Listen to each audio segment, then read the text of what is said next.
यस्मिन् सर्वं यतः सर्वं यत्सर्वं सर्वतश्च यः यश्च सर्वमयो नित्यं तस्मै परमात्मने नमः। नमो नमः सर्वेभ्यः। सर्वेषां हृदिस्थं परमात्मानं प्रणिपत्य अद्य किञ्चित् विवक्षुरस्मि। निखिले भारते नूतनशिक्षणप्रणालिः वर्तमाना वर्तते। अस्यां नूतनशिक्षणप्रणाल्यां कश्चन विषयः अतिचर्चनीयः अतिमहत्त्वपूर्णः वर्तते। सश्च भारतीयज्ञानविज्ञानपरम्परेति। भारतीयज्ञानविज्ञानपरम्परायां वयं जानीमः संस्कृतसाहित्यस्य कियद् योगदानं वर्तते। संस्कृतसाहित्ये ये केऽपि ग्रन्थाः, ये केऽपि न सर्वेपि ग्रन्थाः, सर्वाण्यपि शास्त्राणि अस्यां परम्परायां स्वस्य अमूल्यं योगदानं प्रायच्छन् एव। तत्र मम प्रियं शास्त्रं वर्तते नाट्यशास्त्रमिति। अद्य किञ्चित् नाट्यशास्त्रे चिन्तनं कुर्मः। वस्तुतः नाट्यशास्त्रस्य उत्पत्तिः कथं, कश्च तस्य प्रणेता, सर्वप्रथमम् अयमेव प्रश्नः समायाति। तदानीं वयं चर्चां करिष्यामः यत् पुराकाले बहवः जनाः ये कार्यं कुर्वन्ति, सेवां कुर्वन्ति, ये दुःखार्तिनः सन्ति, तपस्विनः सन्ति, ये वेदं पठितुं न जानन्ति, शास्त्रं पठितुं न जानन्ति, काव्यानि अध्येतुं न जानन्ति, ते कथं स्वस्य मनोरञ्जनं कुर्युः। कारणं पुरा तथा आसीत् यत् वेदज्ञाः वेदम् अधीत्य स्वस्य मनांसि रञ्जयन्ति स्म। काव्यज्ञाः, काव्यशास्त्रविचक्षणाः काव्यानि पठित्वा, काव्यानि अधीत्य स्वस्य मनांसि रञ्जयन्ति स्म। किन्तु एते जनाः किं कुर्युः इति प्रश्ने सति एते सर्वेपि ब्रह्माण्डम् उपजग्मुः। ते ब्रह्माण्डं निवेदितवन्तः यत् अस्माकं कृते अपि तादृशमेकं शास्त्रं रचयन्तु येन अस्माकमपि मनोरञ्जनं भवतु इति। तदानीम् एतेषां सर्वेषां प्रार्थनाम् आकर्ण्य ब्रह्मा स्वपुत्रे निवेदितवान्, आदिष्टवान् च यत् एतादृशम् एकं शास्त्रं निर्मातु येन एतेषां सर्वेषामपि जनानां कृते समानं पुनश्च सरलं मनोरञ्जनकारकं भवेत्। तदानीं ब्रह्मणा आदिष्टः भरतमुनिः सर्वेभ्यः वेदेभ्यः सारभूतं तत्त्वं स्वीकृत्य तेषां समाहारं विधाय च एकं शास्त्रं निर्मितवान्। तदेव इदं नाट्यशास्त्रमिति। तत्र भरतमुनिः प्रतिपादयति यद् जग्राह पाठ्यं ऋग्वेदात् सामभ्यो गीतमेव च यजुर्वेदादभिनयान् रसान् अथर्वणादपि इति। ये पाठ्याः सन्ति, चरित्रचित्रणानि सन्ति, कथाः सन्ति, ताः सर्वाः अपि कथाः ऋग्वेदतः स्वीकृताः। गीतं, सङ्गीतम् इत्यादिकं सामवेदतः स्वीकृतं।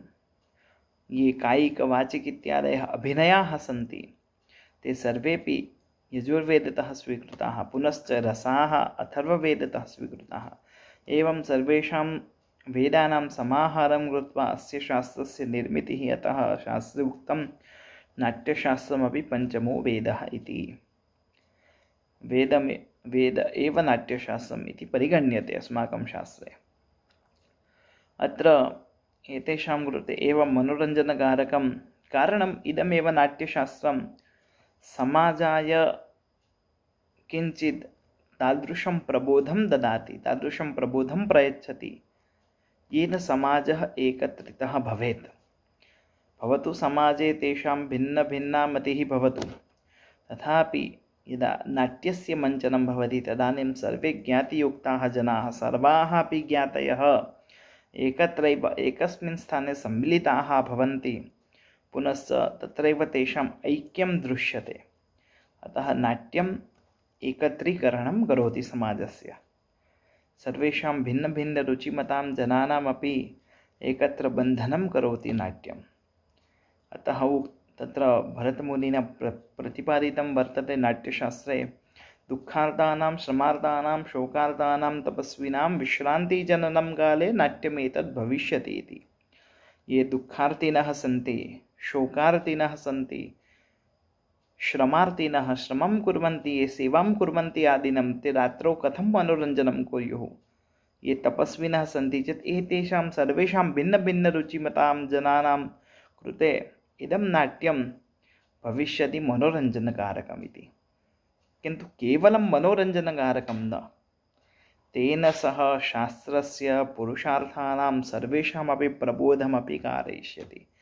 सामाजिकविज्ञानं प्रबोधयिष्यति, प्रकृतिविज्ञानं प्रबोधयिष्यति, रसविज्ञानं प्रबोधयिष्यति, मनोविज्ञानं प्रबोधयिष्यति, भाषाविज्ञानमपि प्रबोधयिष्यति, व्यावहारिकज्ञानमपि प्रबोधयिष्यति। कथं व्यवहारः करणीयः एतादृशं सर्वं प्रकारकं ज्ञानं नाट्यं प्रबोधयति। अतः एव नाट्यं समाजाय हितकरं भवति। तत्र महाकवि कुलगुरु कालिदासोऽपि स्वनाट्ये वदति, नाट्यं भिन्नरुचिर्जनस्य बहुधाप्येकं समाराधनं। नाट्यं भिन्नभिन्नरुचिमतां जनानां कृते एकं समाराधनं वर्तते। यदा चलचित्रं द्रष्टुं गच्छामः, चलचित्रं भिन्नभिन्नरुचिमतां जनानां बन्धनं करोति, एकं सूत्रवत् भवति। यथा एकस्यां मालायां भिन्नाः तत्र भिन्नानि रत्नानि भवन्ति, एकं सूत्रं तान् सर्वान् अपि एकत्र बध्नाति, तानि सर्वाण्यपि रत्नानि एकत्र बध्नाति। तथैव इदं नाट्यशास्त्रम्, इदं नाटकं सर्वान् अपि एकत्र बध्नाति। तत्र रसस्य बहु महत्त्वम् अस्ति। सर्वेपि जनाः रसं विहाय कार्यं न कुर्वन्ति। पुनश्च वयं यत् प्रतिदिनं कार्यं कुर्मः चेत् तत्र रसः अपि भवेत् इति नास्ति। अतः सर्वे आनन्दं प्राप्तुम् इच्छन्ति। तत्र रसेनैव आनन्दः भवति। पुनश्च रसस्य आनन्दः परमानन्दः भवति इति अस्माभिः चिन्तनीयं। कारणं रसो वै सः इति आदिशति अस्माकं शास्त्रम्, उपनिषदादिशति। पुनश्च भरतमुनिस्तु वदत्येव स्वस्य ग्रन्थे, यद् न हि रसादृते कश्चिदर्थः प्रवर्तते, रसं विहाय कश्चिदपि अर्थः प्रवर्तितुमेव न शक्नोति। सर्वेषां तत्त्वानां मूलभूतं यत् तत्त्वम् अस्ति रस एव। अतः पुनश्च रसः यः अस्ति तस्य स्थायीभावाः मनुष्याणाम् अन्तश्चेतनायां संस्काररूपेण स्थिताः एव भवन्ति। अयमेव रसः अस्माकं वेदेषु कामरूपेण वर्णितः वर्तते, किन्तु तस्य कामशब्दस्य व्याख्या अतिविस्तृता वर्तते। तत्र वयं केवलं रतिक्रीडा अथवा तु रमणम् इत्येव ज्ञातुं नार्हामः।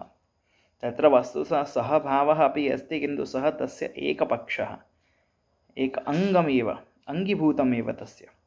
तत्र अस्माकं कामशब्दस्य रसस्य महती व्याख्या विस्तृतं प्रपञ्चनं वर्तते।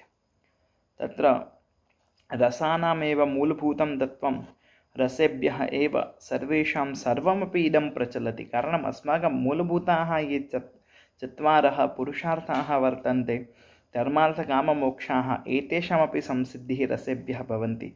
अपि च यदा नाटकानां दर्शनेन एतेषां संसिद्धिः भवेत्, प्रेक्षकाणां मनसि नाटकान्ते एतेषां संसिद्ध्यर्थं प्रेरणा भवेत्, तदानीमेव रसस्य स्फुरणं भवति। अन्यथा रसस्य स्फुरणं न भवति।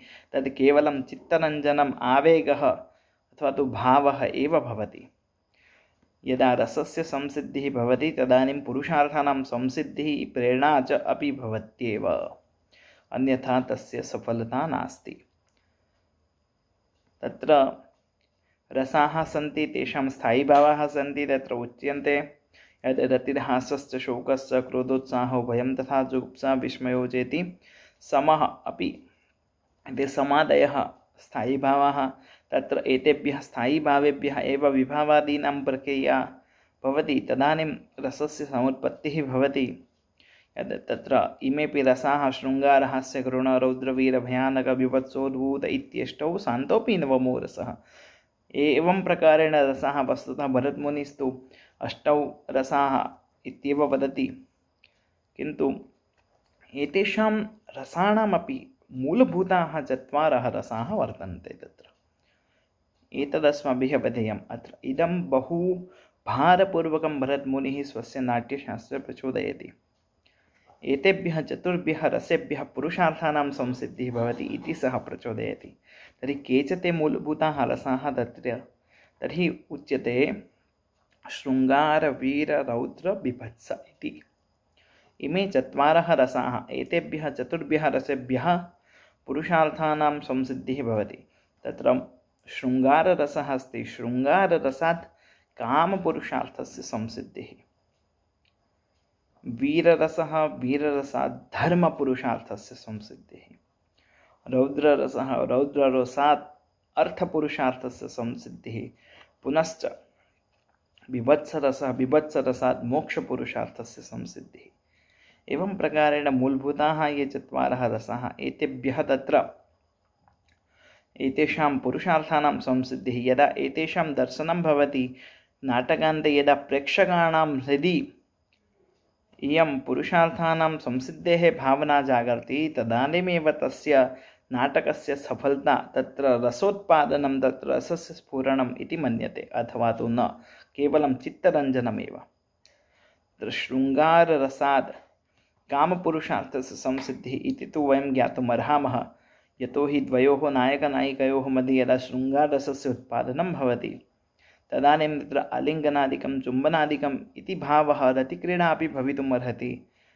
तदानीं कामरसस्य तु उत्पत्तिः भवत्येव। वस्तुतः कामरसोऽपि अस्माकं शास्त्रे बहु विस्तृतः, किन्तु सामान्यरूपेण एकाङ्गस्य अपि भवितुम् अर्हति इति वयं ज्ञातुम् अर्हामः।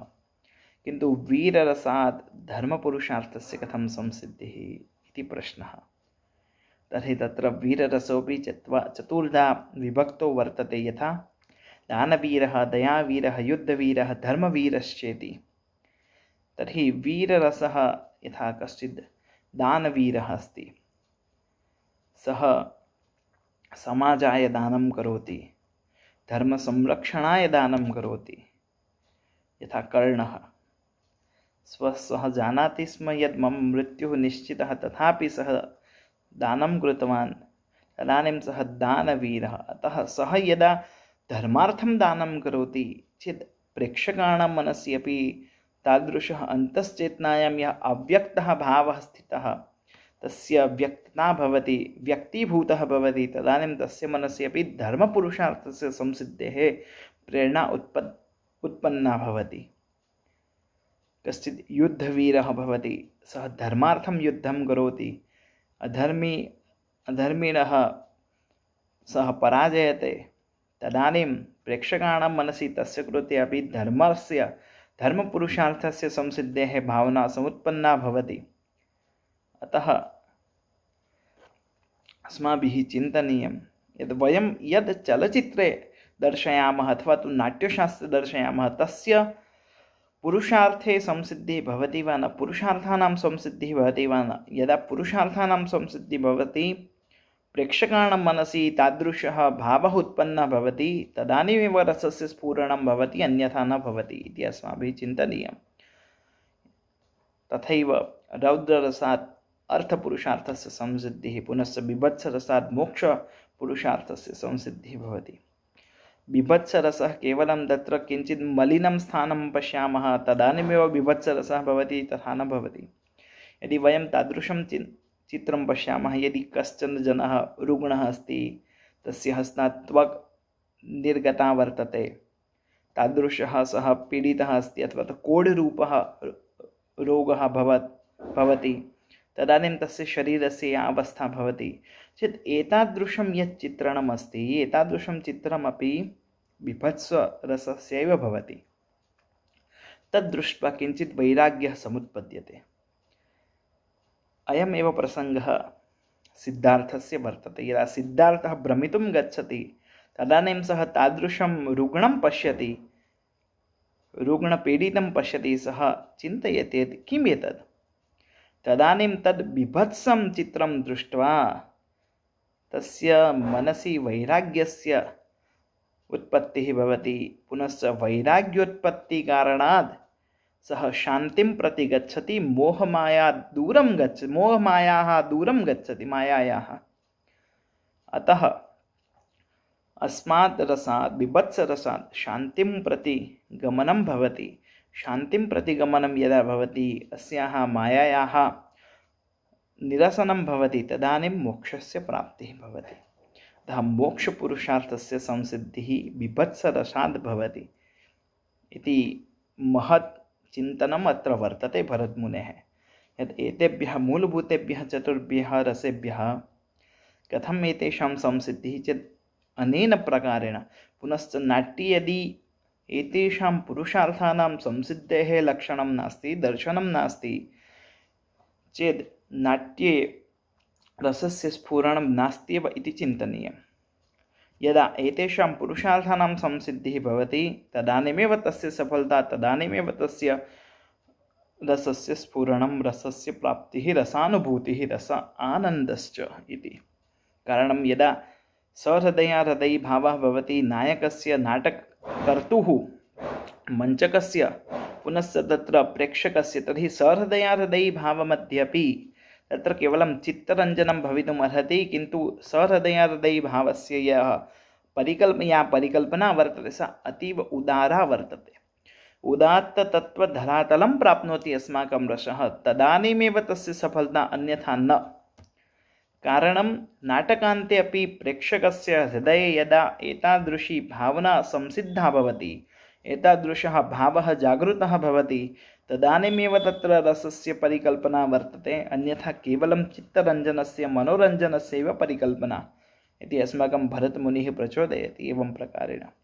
अतः इदानीमपि यदा वयं चलच्चित्रनिर्माणं कुर्मः, नाट्यनिर्माणं कुर्मः, नाट्यं प्रदर्शयामः, मञ्चस्थं कुर्मः, तदानीं यदि अस्माकं भरतमुनेः नाट्यशास्त्रस्य रससूत्रम् अथवा तु तस्य परिकल्पनाम् आलम्ब्य यदि रचना क्रियते चेत् अवश्यमेव समाजाय अपि लाभः भवति, अस्य समाजाय किमपि नूतनः सन्देशः गच्छति, समाजः तद् दृष्ट्वा चतुर्णां पुरुषार्थानां संसिद्ध्यर्थमपि प्रयतते। एवं प्रकारेण सर्वोऽपि लाभः अस्मात् नाट्यशास्त्रात् भवत्येव, न तत्र संशयः। अद्य अत्रैव स्थगयामः। अग्रे रससूत्रस्य वर्णनं करिष्यामः। पुनश्च रसस्य इतोपि 4 मतानि चतुर्णाम् आचार्याणां, तत्रैव वयं विवरणं करिष्यामः। अद्य अत्रैव स्थगयामः। नमो नमः।